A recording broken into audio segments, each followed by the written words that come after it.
I miss teaching you in the classroom. I just keep forgetting to say that I have an email address, percentageplus@gmail.com. So if you have any questions about maths, please feel free at any time to email, ask a question, and I'll email you back. As long as it's all genuine, then feel free to do that anytime. I'm just covering the basics in these videos. If you want to go and if you have any questions about any of it that go into the basics or a little bit more extension, then please feel free to do so.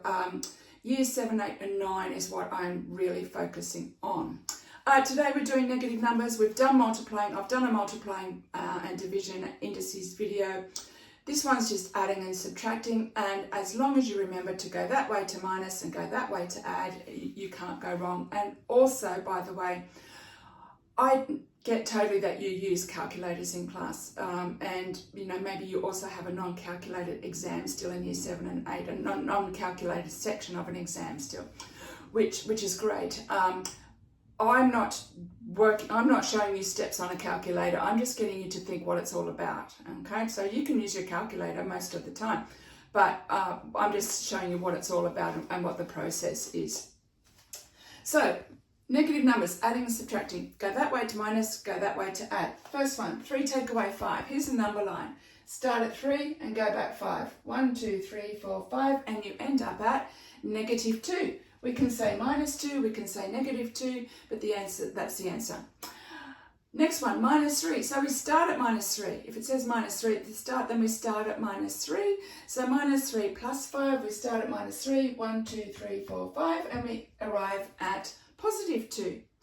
And the last one, minus 3, minus 5, it's not on the number line, but you start at minus 3 and you go back 5 that way. Whenever you're minusing, you go that way, all right?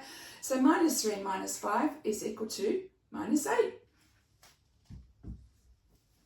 So where do we use negative numbers? Mostly in temperature. If it's cold outside, it's less than 0. Some places it's less than 20 or 40 degrees Celsius. And here in the Gold Coast, it's, you know, it's always raining, but it's rarely a negative temperature.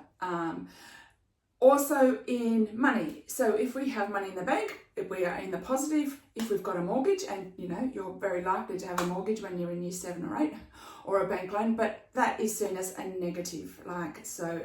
Money and temperature are probably the two most common everyday uses of negative numbers. Just have a look at these words.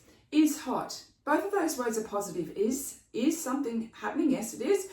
Is and hot is positive as well. Next one, not hot. So not is negative and hot is positive. The next one is cold. Is positive and cold is negative. And the last one, not cold. So they are both negative words. All right, so is it hot? Is hot means it's hot, so that's positive. Not hot, it's not hot, so it's negative, it's cold. Is cold, it's negative. All right, if we're considering that cold is a negative. And not cold, not is negative and cold is negative, but if it's not cold, it's hot, so it's a positive. So basically, I'm just running through some words that help further explain that when the signs are the same, it's positive, and when the signs are different, example, one's a positive and one's a negative, then the solution is a negative. So you will see some questions like this, and yes, you can use your calculator, but again, this is sort of steps without a calculator. I've got a plus minus there. It's 3 plus negative 2. 3 adding on to negative 2. Now, remember how we said that when the signs are different, it's a negative. So all you do is put them together. The signs are different, it's negative. So it's just 3 minus 2. 3 minus 2 is equal to 1. We go that way to subtract. Okay, so first of all, we just work out, is it a plus or is it a minus? And then go that way, all right? Minus 3 minus negative 2.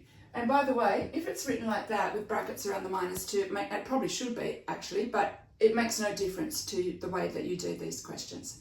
So minus 3 minus negative 2, a minus and a minus together makes a plus. So that section there is a plus.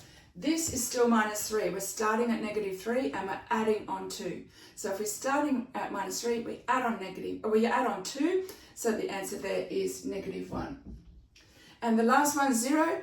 Plus, here, I just go through and I find these and just circle them and then decide whether it's plus or minus. So, 0 plus 5 is 5, take away 3 is 2, and plus 11 is equal to 13. Once again, percentageplus@gmail.com. Email me whenever you like if you have genuine questions. Maths is my friend, was already taken. I love maths, already taken. But I have got the email percentageplus@gmail.com. I just want to talk about Anzac Day because today's Anzac Day, the day that I'm filming this. So in particular, what happened this morning at the Anzac ceremony in Melbourne. That guy who disrupted the Welcome to Country could not give two hoots about the Anzacs. Ask him what he did to help that ceremony. People spent months, weeks, whatever, hours to make sure all went smoothly. Ask him what his contribution was to the Anzac ceremony besides wanting to cause attention to himself. When we're asked to give a speech, we're nervous beforehand. The majority of you watching are in year 8 or year 7 or whatever. At some point at school, you've been asked to stand up and talk. And people are nervous. This guy, Mark, he spoke for 5 minutes. From what I could see, he didn't look at his notes once. He possibly got his family to listen to him beforehand to check that he was doing it okay.